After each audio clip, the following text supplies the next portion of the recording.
Olá, eu sou a Paula, acadêmica de enfermagem, cursando o sétimo período da Universidade Paulista de Goiás, na unidade Unip Flamboyant. Hoje iremos falar sobre o coronavírus. O material apresentado foi selecionado e disponibilizado pela universidade, e todos os seus conteúdos foram supervisionados pelo professor e mestre Leonardo Martins da Silva Machado.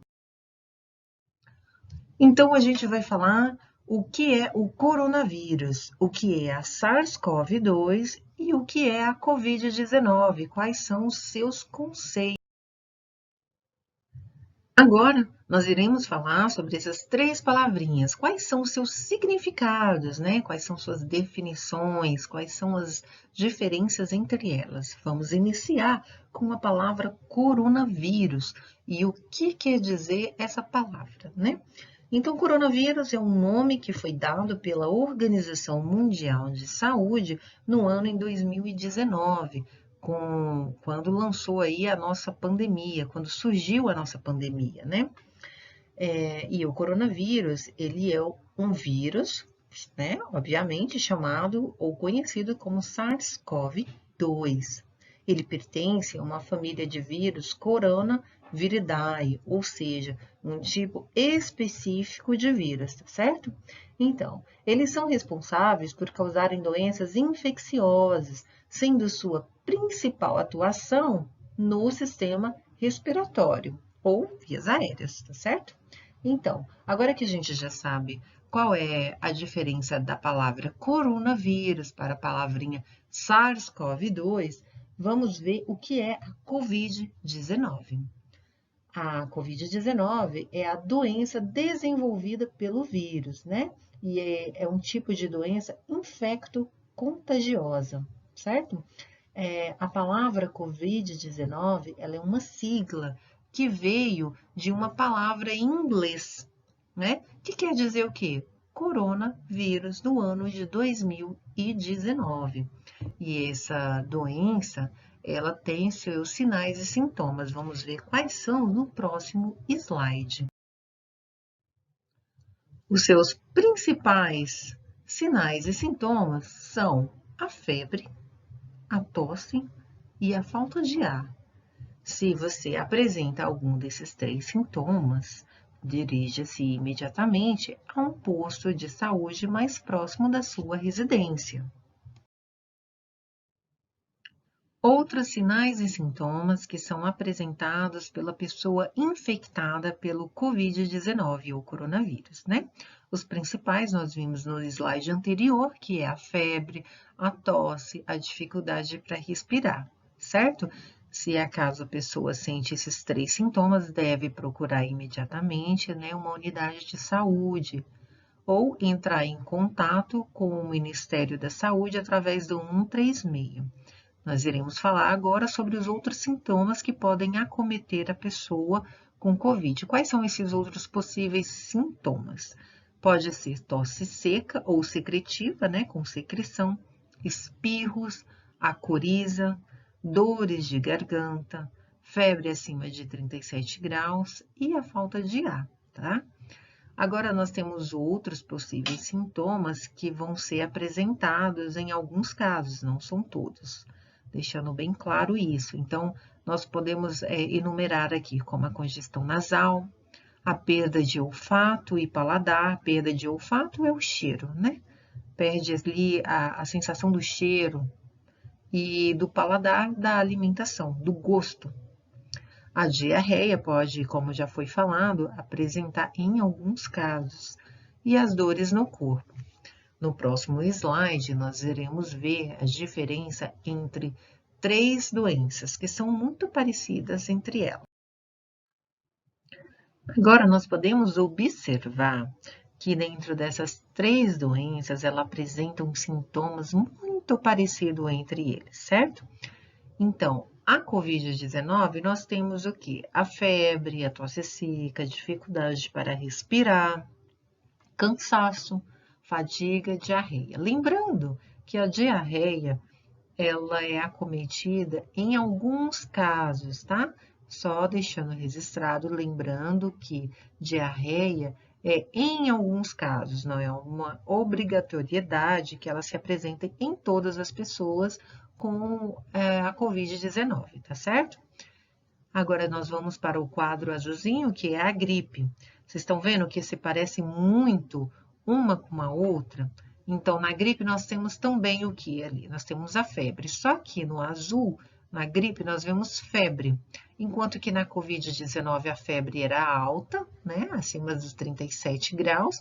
Aqui a gente tem uma febre. Ela pode ser leve, ela pode ser moderada. E dependendo da intensidade, ela pode ser também alta, né? A febre na gripe. A tosse, uma tosse seca, já uma tosse também que pode ser produtiva, né? Produtiva a gente fala que é aquela que tem muito catarro. Dores de cabeça, dor nos músculos e nas juntas, dores de garganta, coriza. E no quadradinho verde do lado, esse verde claro, a gente vê que é a alergia. E a alergia, ela é representada pelo quê? Pelos espirros, pela tosse, geralmente seca, os olhos irritados ou lacrimejantes, né? Aqueles olhos mais avermelhados, e a coriza também. Então, a gente pode perceber que os sintomas são muito parecidos, por isso a necessidade de uma avaliação no serviço de saúde para a identificação da Covid-19, correto? Agora, no próximo slide, a gente vai ver sobre a transmissão. Como é feito essa transmissão do vírus, né? Ela é feita através do espirro, da tosse, do catarro, das gotículas de saliva que são soltas pelo ar no momento que a gente está falando, né? No momento da conversa, em contato próximo, como toque, aperto de mão, contato com objeto ou superfícies contaminadas. Mas agora que a gente viu isso, a gente vai aprofundar um pouquinho mais na questão dessa transmissão, certo? Porque a necessidade de estudar e entender, compreender essa transmissão faz toda a diferença na nossa prevenção da doença. Vamos observar como ocorre a transmissão do coronavírus. Aqui podemos observar três figuras ilustrativas. O primeiro, a principal transmissão é a tosse e o espirro. Segundo, a porta de entrada do vírus é a face.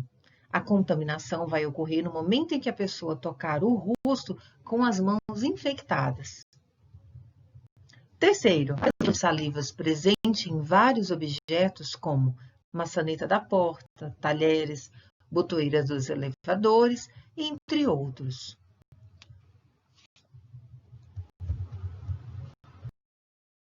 Agora, nós iremos falar sobre como agir nos casos que apresentam os sintomas, ou seja, se apresentar os sintomas de gripe ou resfriado, é recomendado o isolamento por até 14 dias para evitar a contaminação de outras pessoas.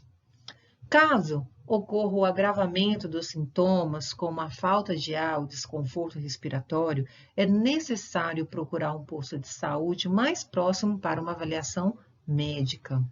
Agora iremos para o próximo.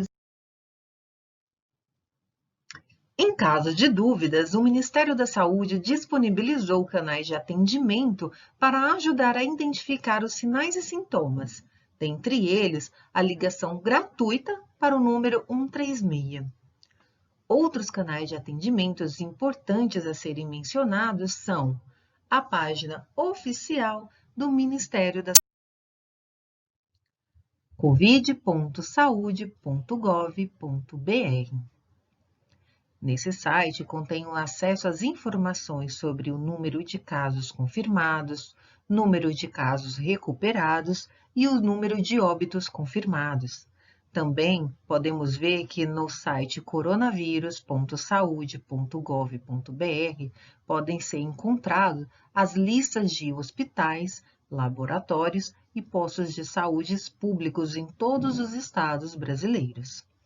Dentro da Secretaria Municipal de Saúde, exclusivamente em Goiás, nós temos a Central Humanizada de Orientações sobre a Covid-19, ao quais a pessoa infectada pode entrar em contato pelo telefone 62 3267 6123 ou através da Secretaria Municipal de Saúde pelo número disponibilizado 98599-0200.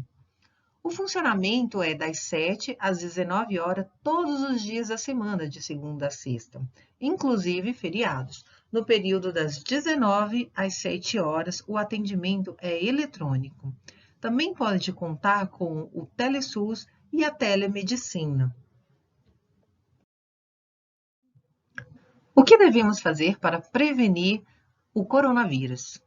O Ministério da Saúde nos dá as instruções: as lavagens das mãos frequentemente com água e sabão, o uso do álcool em gel a 70%, evitar tocar nos olhos, nariz e boca, ficar em casa quando estiver doente para não contaminar outras pessoas, evitar contato próximo com pessoas doentes, limpar e desinfectar objetos e superfícies tocados com frequência, cobrir a boca e nariz ao tossir ou espirrar com um lenço de papel e depois jogar no lixo.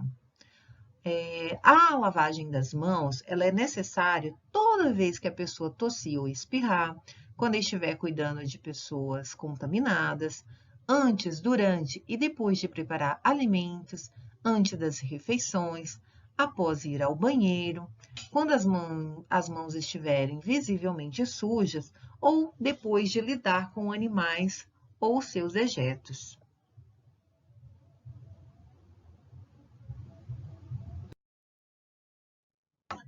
Para prevenir a contaminação, é necessário seguir corretamente as recomendações do Ministério da Saúde sobre como utilizar a máscara caseira corretamente.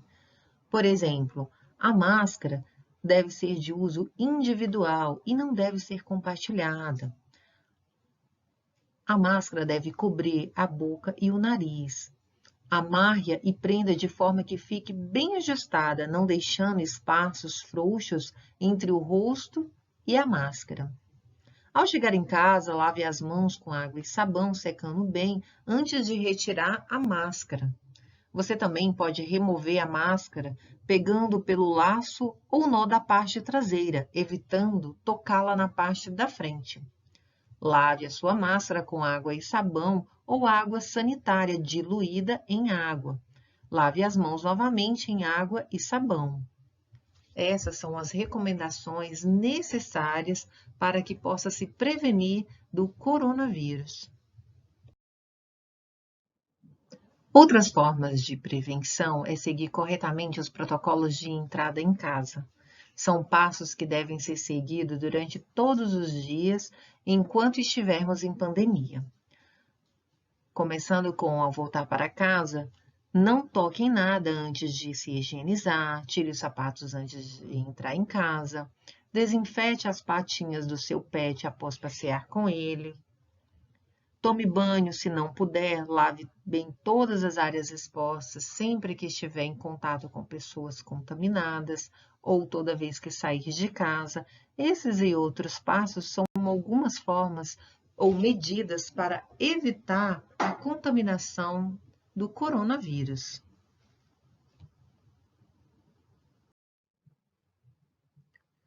Chegamos ao fim da apresentação. Deixo na tela as referências bibliográficas de tudo que foi falado até aqui.